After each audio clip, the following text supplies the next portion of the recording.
Imagine this. You wake up in a white room, no windows, no clock, no phone, just a table in front of you with two envelopes on it. A voice comes to the ceiling and says, "You can open one." The first envelope has your life inside it, everything you actually want: the body, the money, the respect, the relationship, the house, the peace, the confidence. The version of you that walks into a room and does not immediately start comparing themselves to everyone else. The second envelope has someone else's life inside it. You don't know who. Could be a friend, could be a classmate, could be some random person on the internet who has perfect lighting and suspiciously clean skin. But the voice says, if you open this one, you get to see their real life. Not the edited one, their real one. Their fears, their addictions, their shame, their family problems, the thing they pretend does not hurt. The part of their life they would delete if God had a settings menu. Most people say they would open the first envelope. I don't believe them. I just don't believe them. I think a lot of us would reach for the second one. Because there is something inside us that does not want us to just win. It wants to check. It wants to know. Are they really happier than me? Is their life actually better? Do they deserve it? That is where jealousy lives. Wanting a better life is normal. You can want success. You can want beauty. You can want love. You can want to be chosen. That part is human. Jealousy is different. Jealousy is when someone else's good news feels like bad news about you. That is the disease. Someone gets a job and suddenly your day is ruined. Someone gets married and suddenly your own life feels late. Someone buys a car and now your perfectly working car looks like an insult. Someone posts a gym picture and now your body feels like a crime scene. Nothing happened to you. That is the insane part. Your bank account did not change. Your face did not change. Your future did not change. Nobody walked into your room and stole your potential. Somebody else just won something. And somehow it feels like you lost. That is jealousy. It turns life into a room with only one chair. If they sit, you stand. If they shine, you disappear. If they are loved, you are unwanted. If they succeed, you are exposed. And that is the worst part, The worst part is that jealousy is embarrassing. Anger can look powerful. Sadness can look poetic. Ambition can look admirable. Jealousy just looks small and pitiful. So nobody admits it. If you rename it, I'm just being realistic. I just don't like fake people. I'm happy for them, but that but is where the body is buried. Because jealousy almost never speaks honestly. It comes dressed as criticism.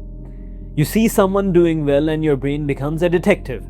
Yeah, but his father had money. Yeah, but she got, good looks. She only gets attention because of her good looks. Yeah, but his content is not even that good.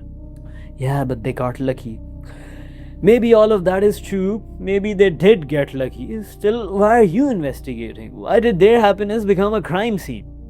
That question is uncomfortable because sometimes jealousy is not showing what you hate. It is showing you what you want. The person you keep judging might be holding a mirror and you are calling it a window. You think you are looking at them, but really, you are looking at an unlived part of your own self. The friend who started a business, the stranger who speaks confidently, the creator who posts without overthinking, the person who loves loudly, the person who dresses how they want, the person who left, the person who stayed, the person who became visible. Sometimes the people who irritate us most are the people who gave themselves permission before we did. And that is hard to watch because if they did it, maybe the problem was never that it was impossible. Maybe the problem is that you were just afraid. So jealousy protects you by turning desire into content. Instead of saying, I want that, you say, that's cringe. Instead of saying, I wish I had the courage, you say, they're showing off. Instead of saying, I feel behind, you say, life is unfair. And look, life is unfair. That is true. Some people are born closer to the finish line. Some people get helped. Some people get chosen for reasons that make no sense. Some people fail upward with the confidence of a drunk pigeon. Pretending otherwise is stupid, but jealousy does something dangerous with that truth. It takes real unfairness and uses it as a pillow. You lie down on it, you get comfortable, you start building a whole personality around being the person who noticed the game was rigged. Congratulations, you noticed. Now what? Because while you are busy proving that someone had an advantage, your own life is still waiting. Your work is still waiting. Your body is still waiting. Your idea is still waiting. The message is still unsent. The page is still blank. The camera is still off. And the person you envy is still moving.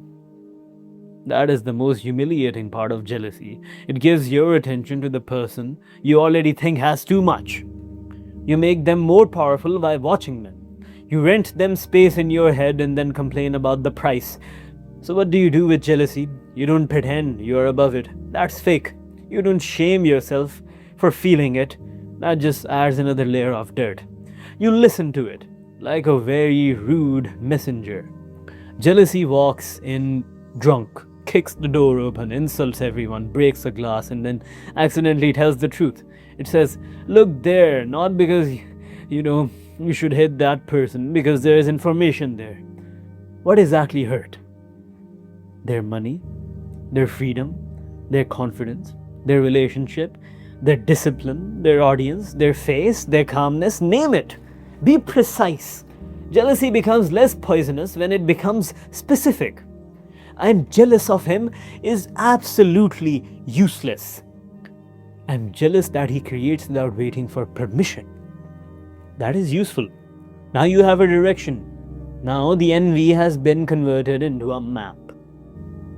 You don't need to become them. You need to stop betraying the part of you that wanted something similar. That is the point. Jealousy is not always a monster. Sometimes it is a compass covered in mud. It points toward the life you keep pretending you don't want. So the next time someone's success makes your stomach twist, don't immediately turn them into a villain. Ask the uglier question. What did they touch in me? Because maybe the pain is not proof that you're a bad person.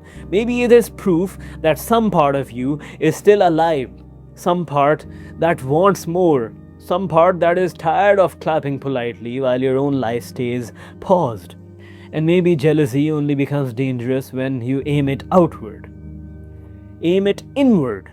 And it becomes instruction. Not how dare they have that. Ask what would I have to do, honestly, painfully, quietly, to stop being haunted by people who are living. Then open the first envelope.